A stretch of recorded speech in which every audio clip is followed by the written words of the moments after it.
Hey guys, welcome back to our Colorado trip 2024. I'm here with Tom Langford. Hey guys, how you doing? We just got back. We're back for now for a few weeks.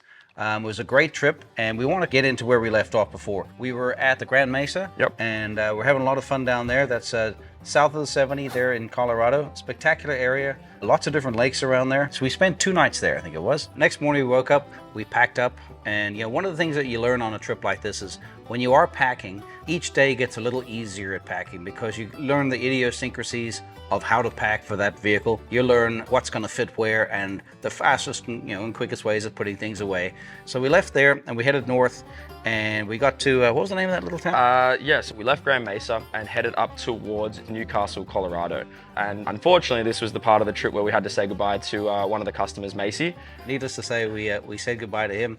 Yep. And gave him a kick in the pants, and we headed up the mountain. Yep, we ended up hitting a road called Main Elk Creek Road. We had some crazy drone footage of the cars hitting some switchbacks up there. Especially for me, not experiencing mountains like this back home in Australia, this was truly a very, very cool experience.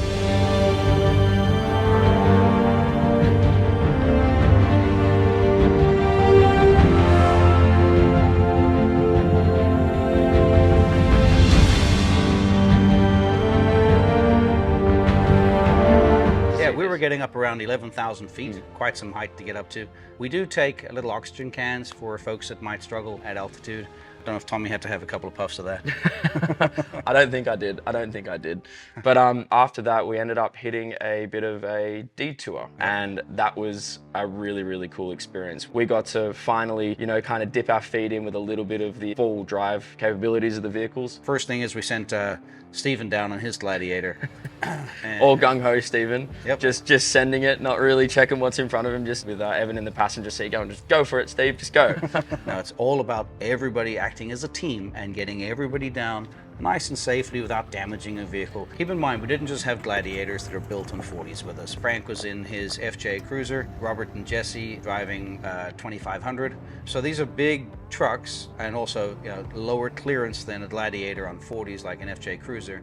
And also the other piece to keep in mind is it's one thing to, when we go rock crawling, we're having a great time, but the vehicles are pretty light.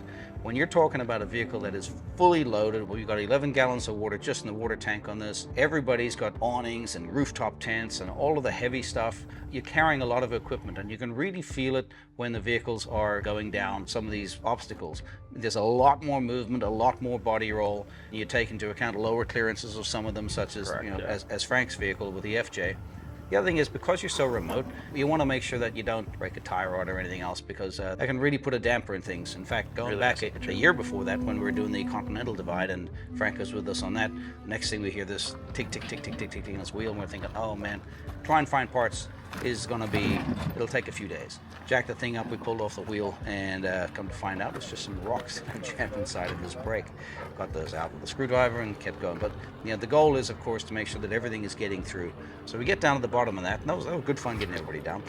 We did have to take the big 2500 around a slightly different way. So we just had the Jeeps come down this little section here, a few little small drop-offs, and we've got Robert in the 2500 Ram, but worried about hitting the drive shaft on the way down, so he's going to go the alternate route.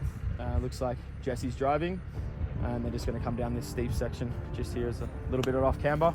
Should be a bit of fun.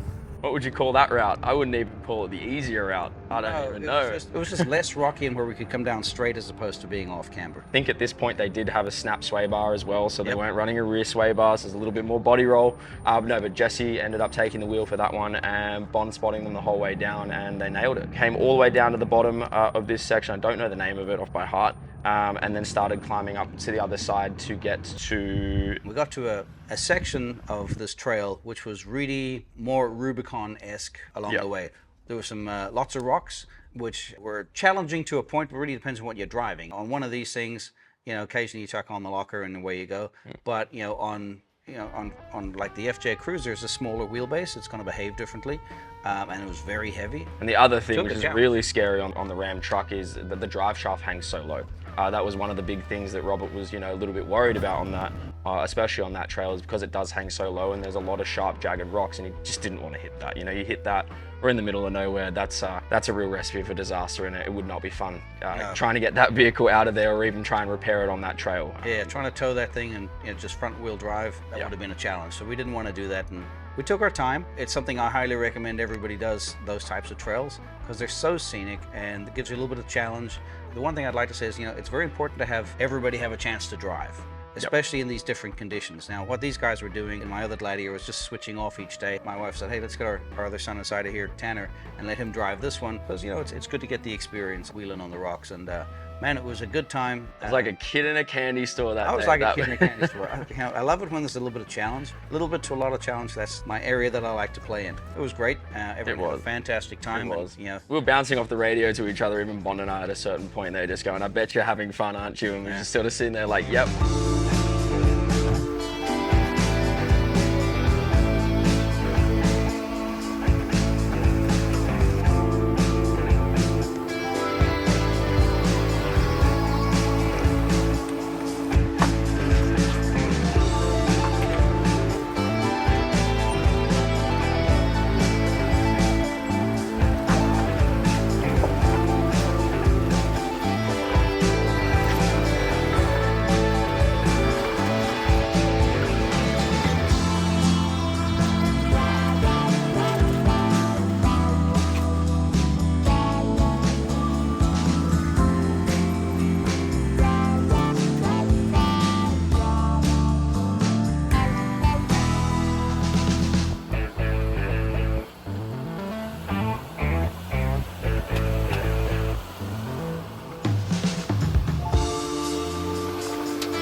It was cool because it's so remote and you're at high elevation and there's tons of lakes everywhere. So there's lots of places to go camping. We wanted a place that had a lot of trees, which, we like camping in the trees. So we'd seen this one bigger lake called Heart Lake. Yep. I love the handheld map that he had. I'm coming up on the trail now. That's a real American truck right there, boys. I think it was actually Frank that found this spot, if I'm not I mistaken. think so. Yeah, so we get down there. We had tents and we had rooftop tents. So a bit of jockeying for everybody. Lashing rain. I mean, it's coming down. Yeah.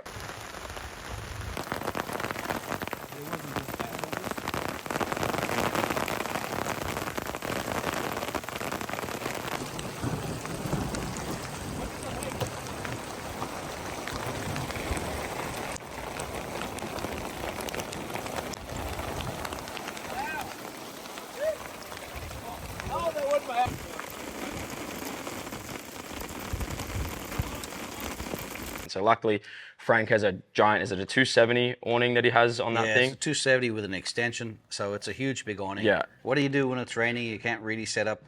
You have a beer, right? So we got our chairs out, all lined up underneath the awnings. Poured ourselves a cocktail. Yep, poured ourselves a cocktail, had a beer, and chilled out and watched the hail come down. There's nothing else you could do. We set up camp, you know, the rain kind of eased. Frank, myself, Travis, Tanner, and Steven all decided to throw a few lines out, and unfortunately I didn't catch anything. Yet again. Yeah, yet again. Steve caught his Monster of a fish. Monstrous fish. All of a sudden, out of the, you know, the corner of everyone's eye, you see Steven go, I got one, I think I got one. Ends up snapping the rod. Let me preface this a little bit, but Steven, you know, he's down in Texas at our shop down there, and he's done a lot of fishing. He's done zero catching. Goes fishing in the afternoons, goes fishing on the weekends for a few months now, and had caught zero fish ever in his life. So now he's got this monster of a fish, and he was so proud of himself. Actually, I think we're all proud of him too. I know I was, and you know, it was pretty cool to see his face is all lit up. He's not even knowing what to do.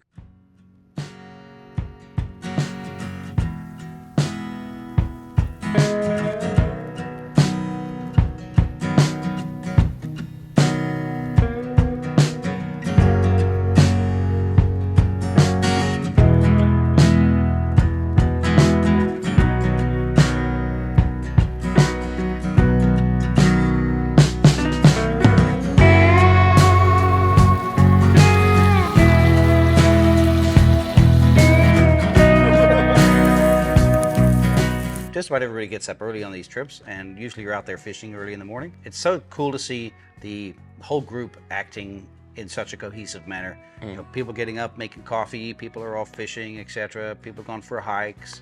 It's spectacular, and it's such a beautiful place on the planet.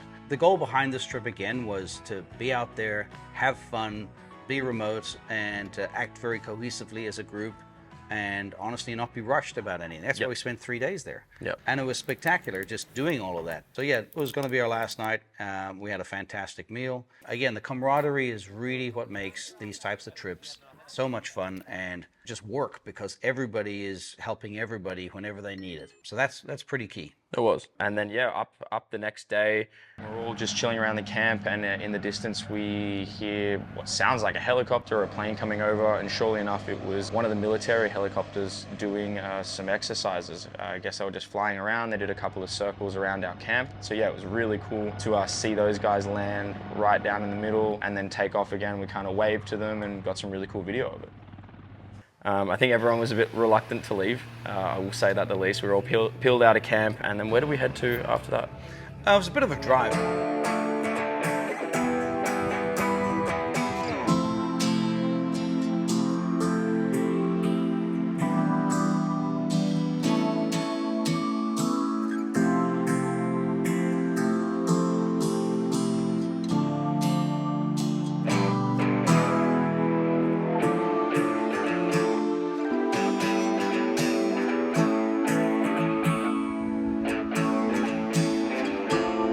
So we headed down to the 70, and once we got down to the 70, then it was time for us to air up the tires again. So we'd said our goodbyes.